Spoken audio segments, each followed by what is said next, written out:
The Duchess of Sussex's father kept her explosive letter totally private for 6 months, only releasing extracts after an attack from his daughter's friends in a U.S. magazine, a court heard last week. The claim that Thomas Markle was provoked into releasing details of the letter is central to a privacy case at the Court of Appeal, which last week heard a series of bombshell revelations as one of Meghan's former aides supplied fresh evidence. Jason Knauf, Meghan's press secretary at the time, provided the court with emails and text messages which showed how she had sought his advice while composing the letter to her father.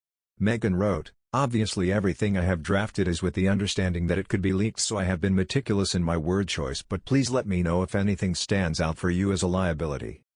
She added, "If he leaks it then that's on his conscience, but at least the world will know the truth. Words I could never voice publicly." During the 3-day appeal hearing last week, it emerged that Meghan told her press aide that she had deliberately chosen to address the letter to Daddy to pull at the heartstrings of the public in the event that her father leaked it. Mr. Knauf texted back, "The draft letter is very strong, enough emotion to be authentic, but all in resigned sadness rather than anger." He suggested a few tweaks to the order of events that could be a bit stronger. "I think it's slightly even worse than you remember. The only thing I think is essential to address in some way is the heart attack. That is his best opening for criticism and sympathy." Meghan texted Mr. Knauf, who had saved the Duchess under the pseudonym Tilly in his phone, saying, "My plan is to write it by hand and FedEx it to, name redacted, who will then mail it to my father." In a statement to the court, Meghan said, "I went to considerable lengths to ensure that the letter only went to my father, and that, in the event that it was intercepted or leaked, an eventuality I considered would be unfortunate if it happened, that its contents could not be manipulated or misleadingly edited." The messages highlight tensions within the family, with Meghan saying Harry, who she called H, was constantly berated. After a visit to the Castle of May, where Meghan and Harry stayed with Charles and Camilla, Meghan wrote, "Even after a week with his dad and endlessly explaining the situation, his family seemed to forget the context, and revert to can't she just go and see him and make this stop?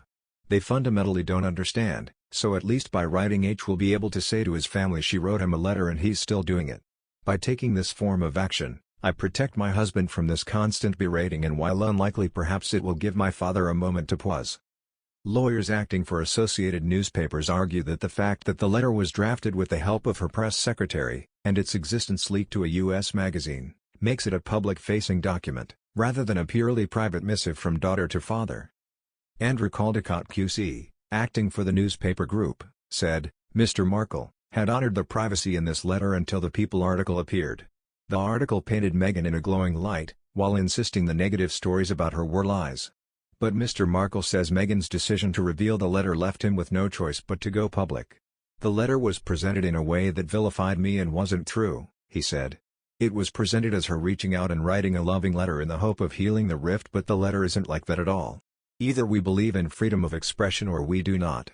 Mr. Markle has been royally attacked in the People magazine in precisely the way he there describes, and this is his reply. In another twist, the Duchess was forced to apologize to the court after new evidence appeared to contradict a previous statement. In September last year, the Sussexes' lawyers said the couple did not collaborate with authors Omid Scobie and Carolyn Durand on their sympathetic biography Finding Freedom, and any suggestion of cooperation was utterly fantastical.